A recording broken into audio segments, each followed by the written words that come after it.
Hey there guys, this is the Tame That Snow Kitty screencast, and this is lesson number 1, General Preferences. So we're going to start with a few basic preferences that you'll want to get set up. This is what Snow Leopard looks like out of the box. I've created a new user account and got things as default as I can so that it mimics a fresh system. So first thing we'll start with is mouse preferences, and by default the right click is not enabled on an Apple mouse. I'm using Apple's new Magic Mouse. The Apple way of right clicking is holding Control and left clicking. Now that's not much fun, so we'll go into System Preferences. Mouse, really easy to enable, just click secondary click, and then that's your normal right click, as you can see from the box there. Right click right here like this. Another thing you'll want to do is increase your tracking speed to whatever you like. Again, Snow Leopard's default is pretty slow tracking, and the Magic Mouse especially is a really slow tracking just in general. So I'm going to crank that up to fast, scrolling faster, double clicking faster. I'm going to show you guys some more advanced preferences too if you have a Magic Mouse in an upcoming lesson. Apple's new Magic Mouse, as a general setting, has a new scroll feature called scrolling with momentum, and now without momentum is how the old mouse was. And if you go to a page that needs a lot of scrolling, you can see that as you scroll, as soon as you take your finger off, it just stops scrolling, comes abruptly to a stop. Now if you go back to System Preferences, scroll with momentum, and you scroll, you'll notice that it smooths or scrolls smoothly as you swipe your finger across the mouse, which is a really cool feature. As far as mouse goes, that's about it. That's all we're going to set up. For keyboard, Apple, the default for Snow Leopard is a very, very slow key repeat rate. And if I open up text edit, for example, you'll see I'm just holding down the A key here, and it just takes forever for these characters to appear. Same with the delete key. You really gotta tap it hard and quick if you want anything to happen. So I always get that right up nice and quick. Bring that up short, and this way you hold the key down, quick, delete, super quick. Another thing that if you have a MacBook or a MacBook Pro, you'll have this option to illuminate the keyboard in low light conditions. And that, if you have a backlit keyboard, it'll just automatically adjust the lighting in the keyboard depending on the light around. I turn that off because I generally work with lights on, so it's not a big deal for me. I'll turn it on if I'm working in the dark or whatever, in bed or something like that. Now we're going to move on to some dock preferences here. So we'll go into dock. The default, this is the default Apple dock like this.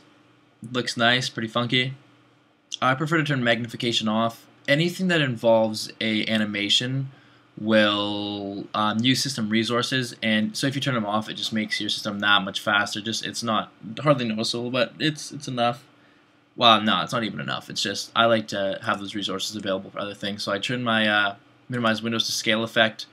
I don't animate opening applications, and I also automatically hide and show the dock, and that is the only animation I use, and it's just so I can have more screen real estate when I'm using applications.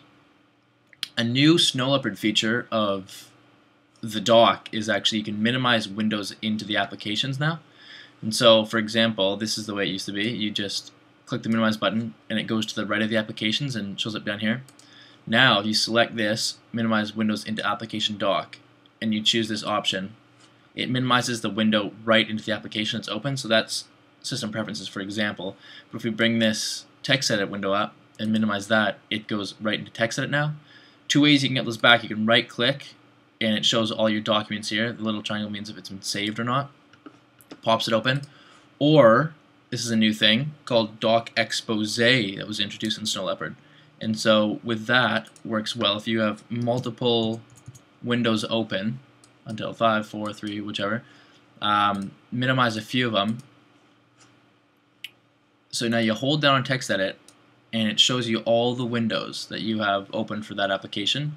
The ones below this line are the windows that are currently minimized, and you can even use Apple's Quick Look feature to quickly look at which one you want to open and then just click on one you want to bring to the foreground. So that's a really cool new feature called Dock Expose. The last general feature I'm going to show you guys, remember this is just a very basic kind of set of features that you'll probably want to enable or disable compared to how they ship, is, I'll show you this. I'm going to save one of these to my desktop. I'll call it test, save. I'm just going to quit out of text edit, and here it is. Now if you drag something to the trash and you want to delete it, you right click and say empty trash, or click on the trash and say empty trash, or the keyboard shortcut is Command Shift and Delete. Now if I use Command Shift and Delete, it'll ask me if I want to empty the trash, and this dialog box will always come up no matter what option I use to empty the trash. It gets kind of annoying, so I'm going to say cancel out of this. I'm going to show you guys this. I'm going to bring this back out here. I'm going to go up to Finder, Preferences, Advanced, and uncheck Show Warning before emptying the trash. Now, if I take this down to the trash, right click to empty it, no more warning. Another preference that we can change while we're in the Finder Preferences is not showing the hard disks, external disks, or CDs, DVDs, and iPods on your desktop. I like a very clean, minimalistic just workspace in general, so I like to turn those off. You can always get back to them in Finder under the Devices tab. And that's it for this first lesson, guys. Stay tuned for lesson number 2, and that's Essential System Apps.